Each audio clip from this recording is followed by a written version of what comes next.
Imagine yourself standing at a bar in Amsterdam, Netherlands, looking out the window at lovely canals, while casually sipping what seems like just another green bottled Heineken. And while you were enjoying the delightful Dutch ambiance, what if we were to tell you that simple beer in your hand was actually worth billions and had a target painted on its back?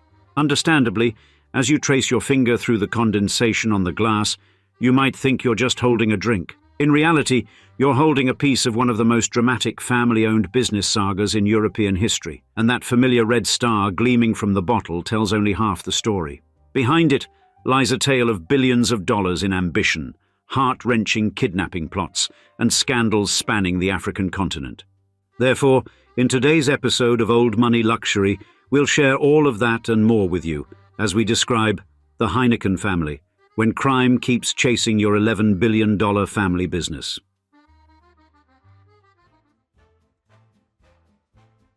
In 2025, while most of us scrape together loose change for a pint at the local pub, the Heineken family sits atop a staggering $10.9 billion fortune, courtesy of selling us those very same pints. Mind you, they're rather good at it, having turned their little Dutch brewery into the world's second-largest beer empire. Not too shabby for a family business, wouldn't you say? Leading this sudsy dynasty is Charlene de Carvalho-Heineken, who went from being a quiet homemaker to becoming the beer world's most powerful woman faster than you can say, "Another round, please." She inherited a rather nice 25% controlling stake in Heineken NV in 2002, and let's just say she hasn't exactly mucked it up. Now, you might expect these beer barons to be living it up, splashing their billions around like champagne at a Formula One podium. But no, the Heinekens prefer to keep things positively monastic by billionaire standards. They split their time between a swanky London pad and their Dutch holdings, presumably sipping perfectly chilled lagers while counting their mounting billions. Though they've had their share of headaches, including some rather awkward questions about tax arrangements and business practices in Africa. The family's business prowess, however, is absolutely remarkable. In 2024, while most companies were moaning about market conditions, Heineken casually posted a 7.3% increase in premium brand sales. Birra Moretti and Kingfisher Ultra practically flew off the shelves, helping push their first quarter revenue to a whopping €6.8 billion. That's a 9.4% jump for those keeping score at home. But here's where it gets truly interesting. These brewing virtuosos have pulled off perhaps their cleverest trick yet. They've managed to sell beer to people who don't even want alcohol. The non-alcoholic beer market, worth a hefty $13.7 billion in 2025, has become their latest playground. It's rather like convincing vegetarians to buy meatless butcher shops, and somehow they're making it work brilliantly. Supply chain nightmares?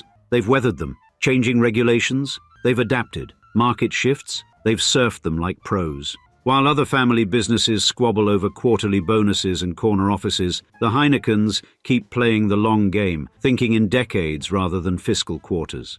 From their Amsterdam headquarters, where the canals still whisper tales of the first Heineken deliveries, this family continues to rule their beer empire with an iron fist in a velvet glove. Though if you think their story is all about smooth sailing and clinking glasses, you're in for quite the shock. Because behind the pristine corporate facade and perfectly poured pints lies a tale so dark it would make even the strongest lager taste bitter.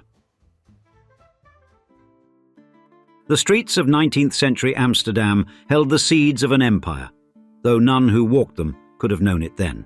The Heineken name itself, with its Germanic roots meaning home ruler or edge of the water, seemed to presage the family's destiny along Amsterdam's storied waterways. In those cobblestone lanes, where merchant families built their fortunes through trade and cunning, the Heineken name was merely one among many. Gerard Adrian Heineken entered this world on September 28, 1841, born into Amsterdam's merchant class, comfortable but far from the heights his descendants would reach. His father, Cornelis Heineken, made his living in the cheese trade, a respectable if unremarkable occupation in the Dutch commerce of the time. His mother, Anna Geertruida van der Pauw, brought to the family a connection that would later prove controversial. Her previous marriage to Peter Jacob Schumacher van Oudorp had tied the family to colonial plantations in Berbice and Suriname. Young Gerard walked the same streets his father had, watching the great sailing ships come and go, their holds filled with the goods that made Amsterdam prosperous. He received the education expected of a merchant's son, though nothing in his early schooling suggested the ambition that would later define him. But on February 15, 1864, at the age of 22, Gerard Heineken made the decision that would alter not just his own destiny, but the future of brewing itself. With family funds, their origins now a matter of historical debate, he purchased De Hooiberg, the Haystack, a struggling Amsterdam brewery whose better days seemed behind it. The choice appeared foolhardy to many. Gerard had no experience in brewing, no particular knowledge of the craft that would become his legacy. Yet he possessed something perhaps more valuable, an unwavering confidence in his own judgment and a vision of what beer could become. While his Dutch contemporaries remained committed to traditional ales and porters, Gerard set his sights on lager, a decision that flew in the face of conventional wisdom. In those early days, he walked the brewery floor himself, learning every aspect of the operation, studying the processes that transformed simple ingredients into something greater. 5 years after acquiring De Hooiberg in 1869, Gerard made a decision that demonstrated both his willingness to embrace innovation and his understanding of changing tastes. He abandoned the traditional top fermentation method, replacing it with the Bavarian technique of bottom fermentation. This new process created a clearer, purer beer, one that could be stored longer, a crucial advantage in the emerging global market for premium beverages. The quality of his product soon drew notice beyond Amsterdam's walls. By 1873, Gerard had renamed his enterprise Heinekens Bierbrouwerij Maatschappij and opened a second brewery in Rotterdam, expanding his reach across the Netherlands' most vital ports. Each step was calculated, each move designed to build something that would outlast its creator. In these early years, through careful preparation and relentless attention to detail, Gerard Heineken laid the foundation for what would become one of the world's great brewing dynasties. Yet even as his influence grew, forces were gathering that would test not just his business acumen, but his very understanding of what it meant to build a lasting legacy in a rapidly changing world.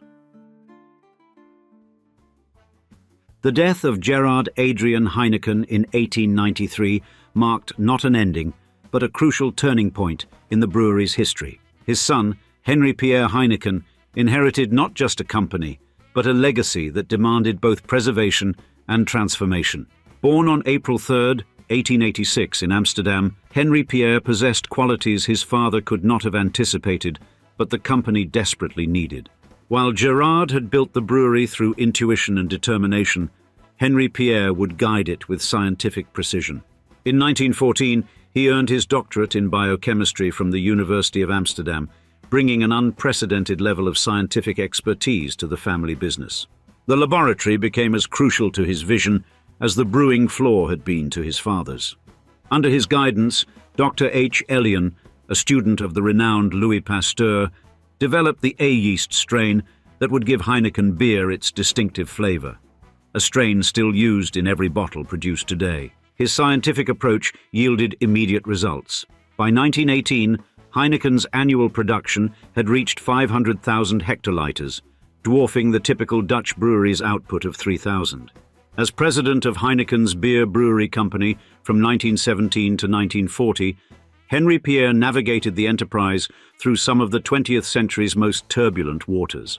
The economic devastation of the 1930s tested his resolve, but never his vision. While other companies retrenched, Henry Pierre expanded, acquiring Heineken's first foreign brewery, Brasserie Leopold, near Brussels. His mastery of multiple languages and cultivation of international connections transformed a Dutch brewery into a global brand. Soon, Heineken operations appeared in Singapore, the Dutch East Indies, the Belgian Congo, and Egypt, each new outpost carefully chosen and methodically developed. But Henry Pierre's legacy extended beyond mere expansion. His progressive social policies earned him the nickname the Red Brewer, a title he wore with quiet pride. He established one of the Netherlands' first non-contributory pension schemes, created support funds for struggling workers, and implemented labor practices decades ahead of their time. In 1923, under his leadership, Heineken became the first Dutch company to introduce comprehensive pension regulations. His influence reached beyond the brewery walls and into the halls of government, where he served as a senator, bringing his business acumen to bear on national policy.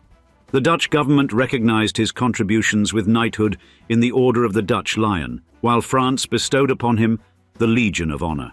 Yet, for all his achievements, Henry Pierre understood that a family business required more than just success. It required succession. In 1941, his son, Alfred Henry Freddie Heineken, joined the company, fresh from studying marketing in New York and burning with ambition to transform his grandfather's brewery into something even greater. Freddie's arrival marked the beginning of another transformation, as significant as the one his father had engineered. With the scientific foundation laid by Henry Pierre and the marketing genius of young Freddie, Heineken stood poised to enter an era of unprecedented growth and influence. But with that growth would come risks that neither father nor son could have foreseen, risks that would eventually threaten not just the company, but the family itself. On a rain-slicked evening in 1983, the vulnerability of great wealth revealed itself on an Amsterdam street. The date was November 9th, and the time was approximately 7:15 in the evening when Freddie Heineken and his driver, Ab Dodera, stepped out of the brewery headquarters into the gathering darkness. 5 men, Cor van Hout, Willem Holleder, Jan Burlard, Frans Meyer, and Martin Erkamps, had spent 2 years planning this moment.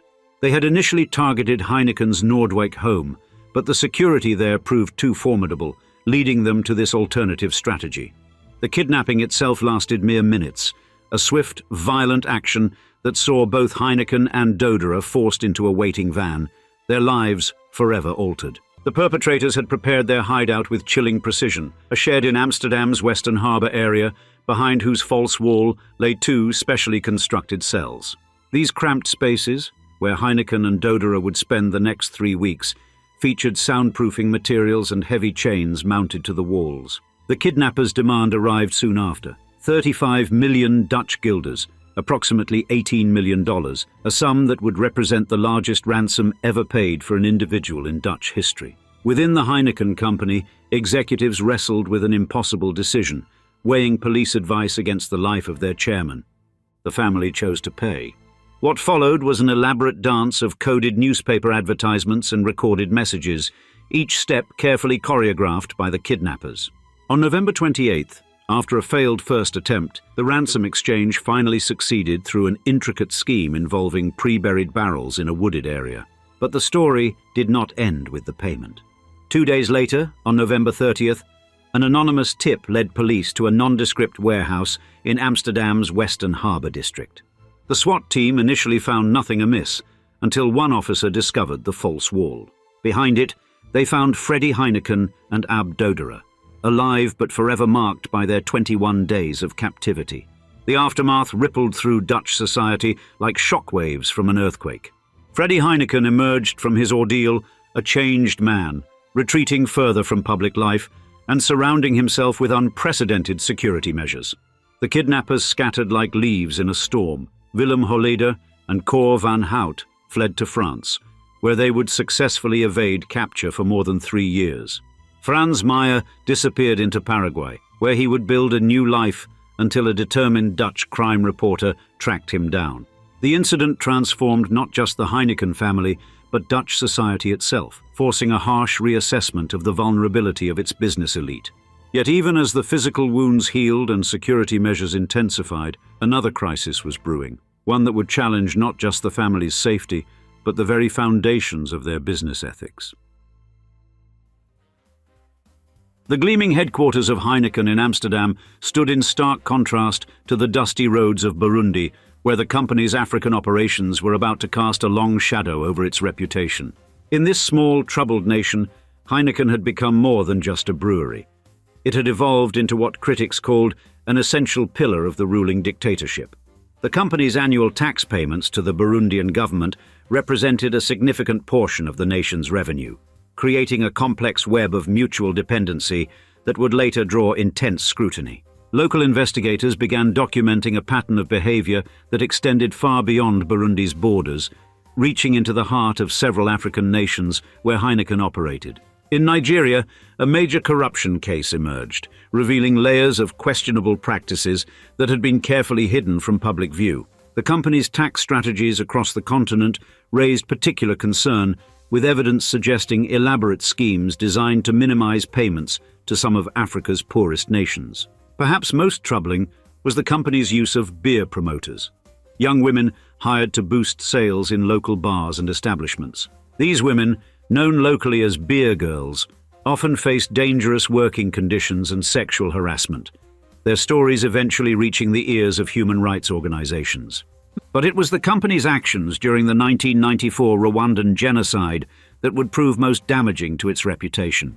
While violence engulfed the nation, Heineken's local operations continued, with some witnesses later claiming their products were used to motivate and reward perpetrators of violence. In the Democratic Republic of Congo, another crisis unfolded as Heineken's subsidiary allegedly collaborated with rebel groups to terminate a significant portion of its workforce. The company's response to these mounting allegations followed a pattern: initial denial, followed by carefully worded statements about learning from past mistakes. Internal documents later revealed that executives in Amsterdam had been aware of many of these issues, but had chosen to prioritize market expansion over ethical concerns. The revelations sparked protests outside Heineken's headquarters and led to calls for boycotts from human rights organizations across Europe. In response, the company began implementing new oversight mechanisms and ethical guidelines for its African operations. Yet critics argued these changes came too late for the thousands of workers and communities affected by decades of questionable practices. The African controversies marked a turning point in how the public viewed the once untouchable Heineken brand. Shareholders began demanding greater transparency and accountability, forcing the company to confront its colonial legacy and modern-day responsibilities. Independent auditors were brought in to examine every aspect of Heineken's African operations, their findings leading to sweeping changes in company policy.